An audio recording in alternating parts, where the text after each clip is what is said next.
చూడండి ప్రేక్షకులారా, మనం ఇప్పుడు ఉన్నటువంటి ప్రదేశం పేరు కొండపోచమ్మ దేవాలయం. వట్టెంలో దగ్గర ఉన్నటువంటి కొండపోచమ్మ దేవాలయం.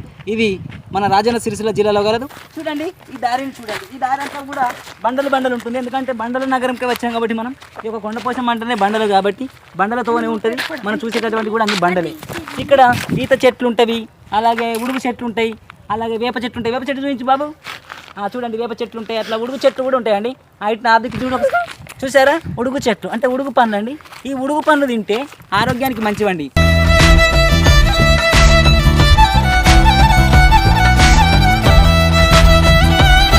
ఈ కొండపోచమ్మ ప్రదేశంలో చాలా గుట్టలు ఉంటాయి. ఆ చాలా గుట్టలో భాగమైనటువంటి ఒక గుండు అనేది ఒక భాగం. ఇందులో గుండు అని అంటే ఒక మొత్తం కొండల లోపల పెద్దదైనటువంటి బండ అంటే కొండ లాంటిది మనకు ముందు మనం వెళ్తే కనబడుతుంది.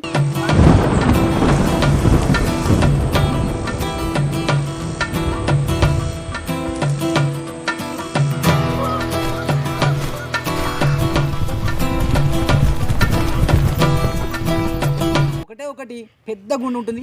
ఈ గుండు పేరు సూదిమాను గుండు అని కూడా చెప్పడం జరుగుతుంది. ఆ యొక్క గుండును ఒకసారి చూపించండి. వీడియోలో చూసినట్టయితే ఆ యొక్క గుండు చాలా పెద్దది.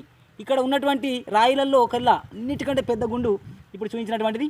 అంతకుముందు ఫస్ట్ చూపించినటువంటి గుండు ఏదైనా ఉందంటే అది చిన్న గుండు అని అంటారు. దాని నుంచి కొంచెం దూరం వస్తే పెద్ద గుండు కనబడుతుంది. దీన్నే సూదిమాను గుండు అని కూడా అంటారు. కొండలలో కంటే ఈ యొక్క గుట్టలలో ఉన్నటువంటి రాయిల కంటే పెద్దదైనటువంటి రాయి అని కూడా మనం చెప్పుకోవచ్చు. ప్లీజ్ మా యొక్క ఛానల్ని సబ్స్క్రైబ్ చేసి పక్కన ఉన్నటువంటి బెల్ సింబల్ కొట్టండి.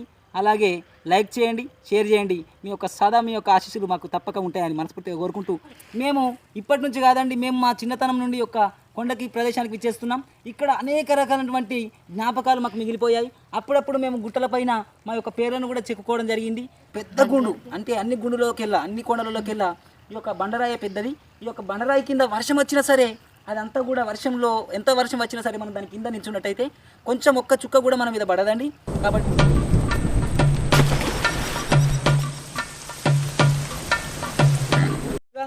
ఆనందంగా ఉల్లాసంగా ఉండేటువంటి ఈ ప్రదేశంలో చుట్టూ పక్కనే ఉన్నటువంటి పచ్చనైన పొలాలు కూడా అద్భుతంగా దర్శనమిస్తున్నాయి మనకు. ఈ యొక్క పంట పొలాలు పాపం రైతన్నలు ఎంతో కష్టపడి ఈ యొక్క గుట్టలలో తాను వ్యవసాయం చేసుకుంటూ మానవ జీవితానికి తిండి పెడుతున్నటువంటి వాళ్ళుగా మనం చెప్పుకోవచ్చు. కానీ నా చేతులు అప్పటి నుంచి కట్టెపట్టుకున్నాను. ఎందుకు పట్టుకున్నాను అంటే ఈ యొక్క గుట్టలలో ఒకప్పుడు గుడ్డెలుగులు అనేటివి లేవట, కానీ ఇప్పుడు కొంచెం సంచరిస్తున్నాయని మాకు ఒక సమాచారం వచ్చింది. కాబట్టి ఎందుకైనా మంచిది మన చేతిలో కట్టె ఉంటే ఏదైనా వస్తే మనం దాని నుంచి దూరంగా జయించవచ్చు అని చెప్పేసి మనం కొండకు దగ్గర ఉన్నటువంటి అక్కడక్కడ కొండ లోపల కూడా ఈత చెట్లు కూడా ఉన్నాయి మిత్రులారా. ఆ ఈత చెట్టు చూపించండి. ఈ ఈత చెట్లు కూడా ఉన్నాయి బాబు. ఈ ఈత చెట్లు అందరికీ కూడా మిత్రులారా, ఈ ఈత కళ్ళు తాగడం ద్వారా ఆరోగ్యానికి మంచిదని మన అందరికీ తెలిసిందే. ఇప్పుడు కాబట్టి నేను పల్లెటూరులో పుట్టినందుకు కూడా చాలా గర్వపడుతున్నా. మీ అందరికీ కూడా ఇవన్నీ చూపిస్తున్నాను మిత్రులారా. కాబట్టి మీ ఆనందమే మా ఆనందం. కాబట్టి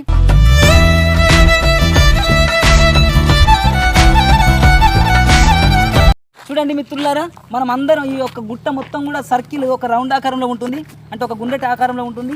ఈ గుండ్రటి ఆకారం తిరుక్కుంటూ మీకు ఒక్కొక్క విషయాన్ని నేను తెలియజేస్తున్నాను. ఇప్పుడు ఇలా వచ్చినట్టయితే మళ్ళీ మనం అక్కడ సూదిమాను గుండు అనే పెద్ద గుండు చూసాం కదా, మళ్ళీ ఇంకొక సైడ్ నుంచి చూడండి. ఒకసారి అటు చూడండి ఎంత పెద్దగా ఉందో చూడండి. ఒక యాంగిల్ని చూస్తే ఒక విధంగా, ఇంకో యాంగిల్ని చూస్తే ఇంకో విధంగా ఎంత అద్భుతంగా ఉందో కదా. సూపర్ మైండ్ బ్లోయింగ్ అనిపిస్తుంది కదా. మీకు వీడియోలో చూస్తేనే అంత అనుభూతి కలిగిస్తే ప్రత్యక్షంగా చూస్తే ఇంకా మీరు మర్చిపోలేని అనుభూతి చెందుతారు. కాబట్టి అన్నీ చూడండి తప్పనిసరిగా. మీకోసమే మేము వీడియోలు అప్లోడ్ చేస్తున్నాం. కాబట్టి దయచేసి మా యొక్క ఛానల్ సబ్స్క్రైబ్ చేస్తే ఇలాంటి మరెన్నో వీడియోలు తీసి మీ ముందుకు వస్తామని మనస్ఫూర్తిగా కోరుకుంటున్నాం. అలాగే చూడండి ఈ ప్రదేశాలను చూసినట్టయితే అందమైన చెట్లు, అందమైన ఒక గార్డెన్ లాగా ఎలాంటి ప్రదేశం ఉంటుంది. అది చూడండి మిత్రులారా, ఇక్కడ వ్యవసాయం చేసుకునేటువంటి రైతన్నల యొక్క పొలాలు కూడా ఇప్పుడిప్పుడే స్టార్ట్ అవుతున్నాయి. ఇవన్నీ కూడా వేసంగి పంటలు అని అంటారు. వేసంగి పంటలు అనగా వేసవి కాలంలో వేసేటటువంటి పంటలు, అలాగా వర్షాకాలంలో వేసేటటువంటి పంటలు అయిపోయినాయి. కాబట్టి ఇప్పుడు కొత్తగా వేసవి కాలంలో వేసేటటువంటి పంటలు కూడా ఇక్కడ దర్శనమిస్తున్నాయి. అలాగే స్వచ్ఛమైనటువంటి బోర్లు, స్వచ్ఛమైనటువంటి మనుషులు, అలాగే ఈ స్వచ్ఛమైనటువంటి వాతావరణం కూడా మనకు కనబడుతుంది మిత్రులారా.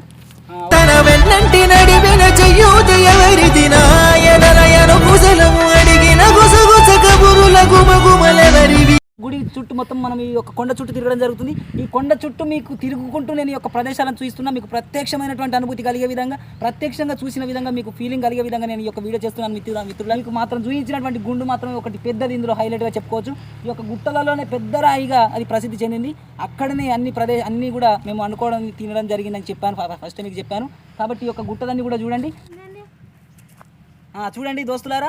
ఇక్కడ చూసినట్టయితే మన ఈ యొక్క గుట్ట పరిసరాలలో ఎక్కడ చూసినా మనకు మర్రి చెట్టు అనేది ఎక్కడైనా భూమి లోపల మరుస్తుందని చెప్పుకున్నాం కదా. ఇక్కడ స్పెషాలిటీ ఏంటంటే ఈ యొక్క మర్రి చెట్టు అనేది చూడండి చూడండి మిత్రులారా, నేను జారుడు బండ అని చెప్పాను కదా, ఇదే అండి జారుడు బండ. ఆ జారుడు బండ మేము చిన్నప్పుడు అంతా కూడా చిన్న పిల్లవాళ్ళం కాబట్టి, చిన్నగా ఉంటాం కాబట్టి, సంబరంతో మనం ఏమైనా చేస్తాం కాబట్టి ఈ యొక్క గుట్ట పైన ఇదే అండి జారుడు బండ గురించి చెప్పాను కదా, ఇదే యొక్క జారుడు బండ. ఈ జారుడు బండలో మేము ఇలా కూర్చొని ఇలా జారే వాళ్ళం అనమాట. ఇది ఒక ప్రత్యేకమైనటువంటి అనుభూతి కలిగినటువంటిది అని చెప్పుకోవచ్చు. వావ్, ఎంత సంబరంగా ఉందో దీని మీద రాస్తే. చిన్నప్పుడు జరిగినటువంటి విషయాలు నాకు గుర్తుకొస్తున్నాయని కూడా చెప్పొచ్చు. కాబట్టి ఒక ఆనందం అనుభూతి, చిన్నప్పటి జ్ఞాపకాలు అనేవి నాకు గుర్తుకొస్తున్నాయి. కాబట్టి ఇది ఎంతో విశిష్టమైనటువంటి ప్లేస్గా కూడా చెప్తున్నాను. కాబట్టి ఇలాంటి ప్రదేశం మరి ఎక్కడ లేదని నాకు అనిపిస్తుంది. మనము వెనుదిరుగుదాం అంటే మళ్ళీ వెనకకి వెళ్తున్నాం. మనం ఎందుకు వెనకకి వెళ్తున్నాం అంటే ఇవరిదాకా చూపించినటువంటి ప్రదేశాలు చూశారు కదా.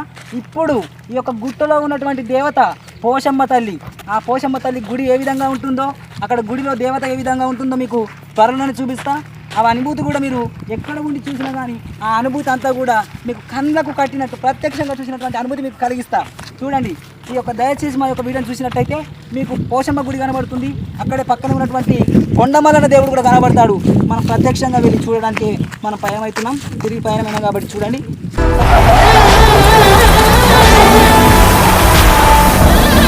ఇందాక మనం వచ్చాం కదా, మళ్ళీ రివర్స్ వచ్చాం, మళ్ళీ ఉల్టా వచ్చాం మనం. ఎందుకంటే మళ్ళీ గుండు కాడికి వచ్చాం కదా. ఆ గుండు నుంచి మళ్ళీ మనం రిటర్న్ తిరిగినట్టయితే ఈ యొక్క మహిమగలటువంటి ప్రదేశంలో ఉన్నటువంటి మహాతల్లి మన ఊరి పోచమ్మ తల్లి, ఆ తల్లి పేరే కొండ పోచమ్మ దేవాలయంగా పేరు ప్రసిద్ధిగాంచింది. ఆ కొండ పోచమ్మ తల్లిని మనం చూడబోతున్నాం. కాబట్టి ఆ కొండ పోచమ్మ గుడిని మన దగ్గరికి వెళ్ళి ఆ యొక్క తల్లి గుడి ఏ విధంగా ఉంది, ఆ యొక్క తల్లి గుడి కింద కొండమల్ల అనే దేవుడు ఏ విధంగా ఉన్నాడో మనం ఈ యొక్క వీడియో ద్వారా ప్రత్యక్షంగా చూద్దాం. ఇప్పుడు చెప్పాం కదా, అక్కడ పెద్ద గుండు అని చెప్పాను కదా, ఆ పెద్ద గుండు నుంచి కొంచెం దూరం రాగానే ఈ యొక్క చిన్న గుండు మనకు ప్రత్యక్షం అవుతుంది. ఈ చిన్న గుండు ద్వారా ఇక్కడ చిన్నగా ఉంది కాబట్టి ఇక్కడ మన జ్ఞాపకాలు, మనము ఎప్పుడైనా వస్తే మన పేరు చిరస్థాయిగా ఉండే విధంగా, ఎందుకంటే రాజులు ఏదంటే ఒక శిలాపలకంలో చెక్కిన విధంగా మనం పేర్లు చెప్పుకోవడం జరుగుతుంది, రాసుకోవడం జరుగుతుంది. ఈ యొక్క గుహ కూడా చాలా అద్భుతమైన గుహ. ఇందులో ఈ యొక్క గుహలకు లెక్కనే లేదని చెప్పుకోవచ్చు. ఈ గుహలో మేము చిన్నప్పుడు ఏం చేసామో తెలుసా? అవి అక్కడ కూర్చొని కళ్ళు తాగేటోళ్ళం, కళ్ళు కుండ పెట్టుకొని కళ్ళు తాగేటోళ్ళం. మిత్రులారా చూడండి, అక్కడ గుండు ఉంది కదా, ఆ గుండు లోపల కూర్చొని వర్షం పడ్డా సరే అందులో కూర్చుంటే చుక్క కూడా మన మీద పడదు. మేము చిన్నప్పుడు మా తమ్ముడు నేను అందరం వచ్చినప్పుడు అక్కడ దొంగతనంగా మా వాళ్ళకు తెలియకుండా కళ్ళు తాగేటోళ్ళం ఆ గుహల. చూడండి ఒకసారి ఎక్స్క్లూజివ్గా మీరు చూపించండి, వీడియో ద్వారా చూపించండి. ఆ గుండు అంతా కూడా వర్షం పడినటువంటి ప్రదేశం. అందులో మేము దొంగతనంగా సీక్రెట్ కూడా తాగేటోళ్ళము మా అమ్మ నాన్నకు తెలియకుంటూ. ఓకే, చూసారు. ఇవన్నీ కూడా ఈ యొక్క అడవిలో ఉన్నటువంటి చెట్లు, ఆ చెట్లలో ఉన్నటువంటి రకరకాలైనటువంటి కాయలు కాసినటువంటి చెట్లు. ఈ చెట్లు తెలంగాణలో ఏమంటారు తెలుసా? పాలకొడిసే చెట్లు అంటారు వీటిని. పాలకొడిసే చెట్లు అంటే ఇది కూడా ఒక ఆయుర్వేద మందు కిందకి వస్తుంది. ఈ ఆయుర్వేద మందు దేనికి పనిచేస్తుందో తెలియదు కానీ చెట్లు ఈ యొక్క కొండపోచమ్మ గుట్టలో ఎన్నో ఉన్నాయి. చూడండి ఇది ఎంత అద్భుతమైన స్పాట్ చూడండి. మేము అక్కడ గుహలో చెప్పాం కదా, సిగరెట్ తాగే వాళ్ళం, కళ్ళు తాగే వాళ్ళం అని. ఇక్కడ మేమందరం కూడా కూర్చొని అందరం తినేవాళ్ళం అన్నమాట. ఇక్కడ ఉన్నటువంటి చిన్న చిన్న రాయిల మీద కూర్చొని కోతి కొమ్మ అని ఆడుకునే వాళ్ళం. ఒక్కొక్క రకమైనటువంటి ఆట అంటే చెప్పనటువంటి అనుభూతి నాకు కలుగుతుంది ఫ్రెండ్స్. ఓకే, ఉడుగు పండ్ల చెట్టు ఫ్రెండ్స్. ఈ ఉడుగు పండ్లు ఎప్పుడు కాస్తాయి అంటే ఎండాకాలంలో కాస్తాయి. నేను ఇప్పుడు ఎప్పుడు వచ్చానంటే శీతాకాలంలో వచ్చాను కాబట్టి, అంటే చలికాలంలో వచ్చిన కాబట్టి చలికాలంలో దీనికి కాయలు లేవు. ఎండాకాలంలో ఉడుగు పండ్లు అనేవి కాస్తాయి. ఆ ఉడుగు పండ్లు తినడం ద్వారా శరీరంలో ఉన్నటువంటి అన్నీ కూడా మలినాలు ఉంటే కడిగేస్తుందని నాకు మా చిన్నప్పుడు మా అమ్మ చెప్పింది. నేను ఇప్పటికీ కూడా మాది పల్లెటూరే కాబట్టి మా పల్లెటూరులో ఇలాంటి చెట్లు అనేకంగా ఉన్నాయి. దీని ద్వారా కాసినటువంటి పండ్లను నేను దీని ప్రత్యక్ష అనుభూతి పొందిన కాబట్టి ఈ చెట్టు పేరు ఉడుగు చెట్టు అని చెప్పుకోవచ్చు. కానీ దీని కింద ఉన్నట్టయితే గోకుడు పెడుతుంది, గులగుల పెడుతుంది. జాగ్రత్త సుమా. చూడండి ఇట్లాంటి ప్రదేశాలు అబ్బా ఏమని ఉన్నాయా, ఖతర్నాక్ కేవు కేక సూపర్ మైండ్ బ్లోయింగ్ అనిపిస్తుంది నాకు. అది చూడండి, అది పెద్ద గుండ్లు చూడండి, ఒక్కొక్కటి ఒక ప్రహారీ గోడలాగా ఎలా పేర్చడం జరిగింది చెప్పండి. అది పేర్చాలంటే నమ్మకం కాదు కానీ ఒక్కొక్క ప్రదేశాన్ని చూస్తే నాకు నిజంగా పిసలెత్తుందండి. పిస అంటే ఒక గత్తరలేసినట్టు లేస్తుంది. ఎందుకంటే అక్కడ గుట్టలు చూడు, ఆ గుట్టల మీద బండలు చూడు, అది కమలు అనిపిస్తారు కదా ఎవరికైనా కానీ. అసలు గుట్టలు ఉండేది విచిత్రం అంటే గుట్టల మీద చిన్న చిన్న బండలా కూడా అనేది ఎవరన్నా ఊహిస్తారు. ఏం నిజం అంటే నేను చిన్నగా ఉన్నప్పుడు మా అమ్మమ్మ చెప్పింది అదే నిజం మీకు చెప్తున్నా. ఇక్కడ ఈ యొక్క పెద్ద బండ ఉంది కదా చూడండి, ఈ యొక్క బండను మీకు కట్టబడి చూపిస్తున్నాను. ఈ యొక్క పెద్ద బండ అక్కడ ఉన్నటువంటి పెద్దగా ఉన్నటువంటి యొక్క బండల నుంచి కింద పడ్డదట. అలా కింద పడడం ద్వారా ఒక 10-15 ఊర్లకు దాని యొక్క సౌండ్ వినబడ్డదట. ఆ సౌండ్ అంటే శబ్దం వినబడ్డది. ఆ శబ్దం వినబడడం వల్ల అక్కడ సమ్మక్క సారక్క ప్రత్యక్షమైందని చెప్పేసి మనకు అక్కడే కనబడుతున్నటువంటి సమ్మక్క సారక్క గుడిని కట్టి ప్రతి సంవత్సరం ప్రతి 2 సంవత్సరాలకు ఒకసారి సమ్మక్క సారక్క జాతర అనేది జరపడం ఇక్కడ ఆనవాయితీగా వస్తుందని చెప్పుకోవచ్చు. చూడండి ఇక్కడ ఇలాంటి పెద్ద బండ పడడమే ఒక మెమోరీ అని చెప్పుకోవచ్చు. అంటే పెద్ద అక్కడి నుంచి పెద్దగా గుట్ట ఉన్నటువంటి ప్రదేశం నుంచి పెద్ద బండ పడ్డది కాబట్టి దీని గురించి ఎక్స్ప్లెయిన్ చేయడం జరిగింది. అలాగే ఇలా పడడం ద్వారా సమ్మక్క సారక్క వచ్చిందని భక్తులు భావించి సమ్మక్క సారక్క గుడిని కూడా కట్టడం జరిగింది. అది 2 సంవత్సరాలకు ఒకసారి చేసుకోవడం కూడా జరుగుతుంది.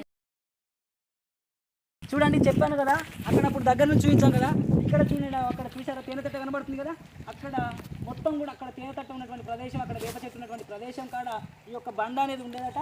అక్కడ నుంచి ఈ యొక్క బండ కిందికి జరిగి పడడం జరిగింది. అలా పడడం ద్వారా బాగా పెద్ద శబ్దం వచ్చిందట అండి. ఒక 15 ఊర్లకు దగ్గరగా వినబడే శబ్దం వచ్చిందట. కాబట్టి ఇక్కడ సమ్మక్క గుడిని కూడా కట్టడం జరిగింది. వాచ్ దిస్ వీడియో మిత్రులారా, చూడండి ఇలాంటి ఇంకా వీడియోస్ మీకు చూపిస్తాను. ముందు కొండ పోచమ్మ దేవాలయం కూడా చూపిస్తాను. Watch this video. రండి, వేలు చూపిస్తున్నాను అనుకోకండి, బెదిరిస్తున్నాను అనుకోకండి. ఇది చూపిస్తాం మాట. ఇప్పుడు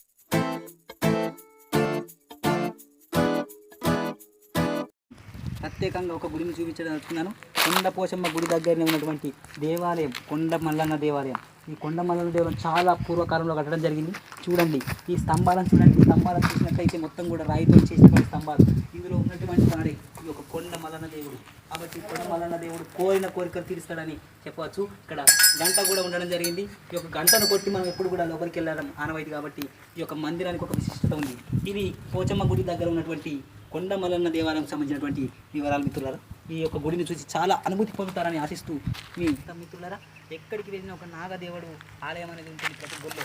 ఇక్కడ కూడా ఈ యొక్క దేవుడు నాగదేవుడుగా మనం చెప్పుకోవచ్చు. చూడండి మీద మనకు నాగంబాము దేవుడు అని తెలిసే విధంగా ఆకారం దించడం జరిగింది. ఈ యొక్క విగ్రహం అంతా కూడా మనం పరిశీలించుకున్నట్లయితే మాత్రమే నాగదేవతగా మనకు దర్శనమిస్తుంది.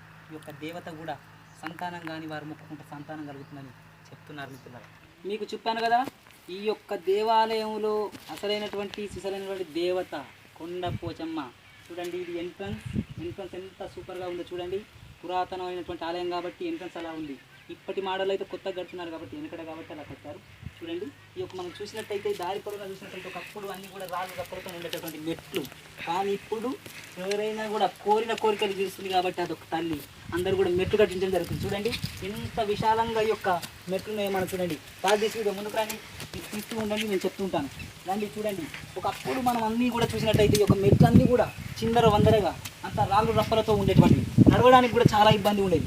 కానీ ప్రజలందరూ తమ కోరికలు కోరుకుంటే జరుగుతున్నవి కాబట్టి ఆ యొక్క తల్లి మహిమలు అనేటివి అనేకంగా ఉన్నాయి కాబట్టి భక్తులు వాళ్ళు ఒక్కొక్కరు కట్టించడం జరిగింది. ఇలా చాలా రకాలైనటువంటి మెట్లు మనం చూసినట్టయితే కొమరవెల్లి మల్లన్న గుడి మీరు చూశారు కదా ఫ్రెండ్స్. అలాగే ఇక్కడ కూడా ఎంట్రన్స్ దగ్గర 2 రాయిలు 2 కొండలు ఒక దగ్గర వంగి ఒక ప్రాకారం లాగా ఒక కమాన్ లాగా మనకు ఎలా దర్శనమిస్తుందో చూడండి. ఇది చూసినట్టయితే సేమ్ మనకు త్రిభుజాకారంలో కనిపించినట్టయితే చూడండి, ఇలా త్రిభుజాకారంలో కనిపించినట్టు అవుతుంది మిత్రులు. కాబట్టి కొండకు ఒక్కొక్కటి ఒక్కొక్క ప్రత్యేకత ఉంది. Watch this video friends.